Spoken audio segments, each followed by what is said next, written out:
No descritor 22, reconheceu o efeito de humor e de ironia.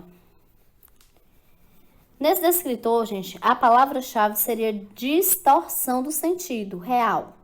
Ou seja, a maneira como o personagem ou os personagens interpretam o que é dito dentro do contexto. Vamos trabalhar aqui uma tirinha de Romeu e Dalila. Que olhar é esse, Dalila? Olhar de tristeza, de mágoa, de desilusão, olhar de apatia, tédio, solidão. Sorte, pensei que fosse conjuntivite. Então aí, vocês podem observar que é um texto bem curtinho, né? Mas você consegue aplicar o descritor 22. O que o meu comando está pedindo? Na tirinha, traço de humor, hein? Entendam, gente, que humor e ironia nem sempre vai ser algo para a gente estar gargalhando, não. Às vezes, pode ser um pequeno traço ou pode ser um forte traço, né? Mas vamos identificar onde é que há traços de humor. Que olhar é esse, Dalila? Olhar de tristeza, mágoa e desilusão. Olhar de apatia, tédio e solidão. Sorte, pensei que fosse conjuntivite. Letra D seria a resposta certa. Por quê? Porque o Romeu, ele distorceu, como eu disse, a palavra aqui nesse descritor é distorção. Ele distorceu o sentido, né? No caso, ele ainda achou que tudo aquilo era sorte, em vista se ela tivesse com uma conjuntivite, né? A dica aqui, gente, esse descritor, geralmente ele vem aplicado ou em uma tirinha ou em uma piada, né? A maneira como o texto é colocado, o tipo de letra, também conta para você poder compreender. Muitas vezes é um efeito sonoro que vai dar o sentido de humor ou ironia, cabum, atim, entendeu? Então, essas marcas linguísticas aí também podem estar presentes nesse descritor. Vamos para o descritor 23. Identificar os níveis de linguagem e ou as marcas linguísticas que evidenciam o locutor e ou interlocutor. Aqui entra a questão da variação linguística.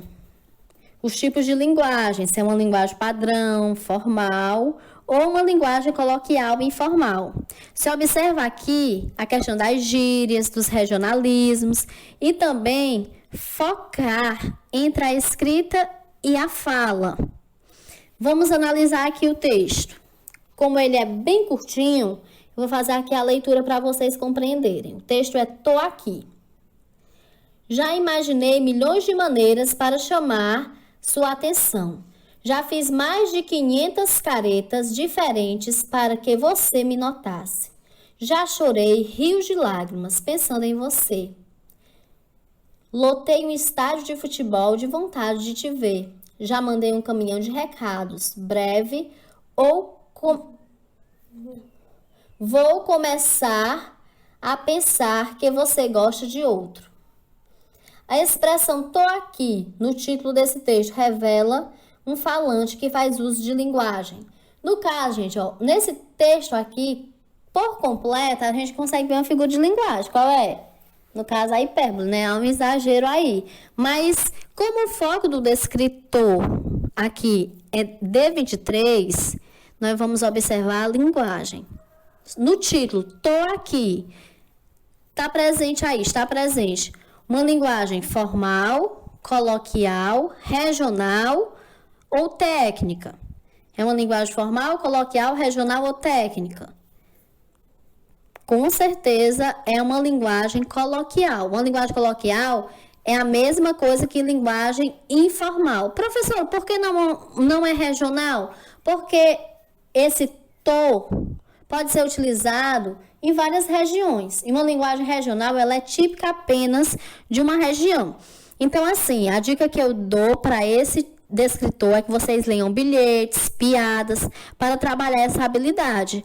Aí também vale observar a questão das falas, como cada pessoa fala, tá certo? Porque vocês sabem que a maneira como eu falo não é a maneira com a qual eu escrevo. Entre a escrita e a fala, há uma diferença. Então, eu espero que vocês tenham compreendido, né, esses descritores e leiam. O segredo está na leitura. Quando você lê o comando e passa a ler o texto, você consegue compreender. Se uma vez não for suficiente, faça a releitura. E vamos fazer simulado para aquecer o cérebro.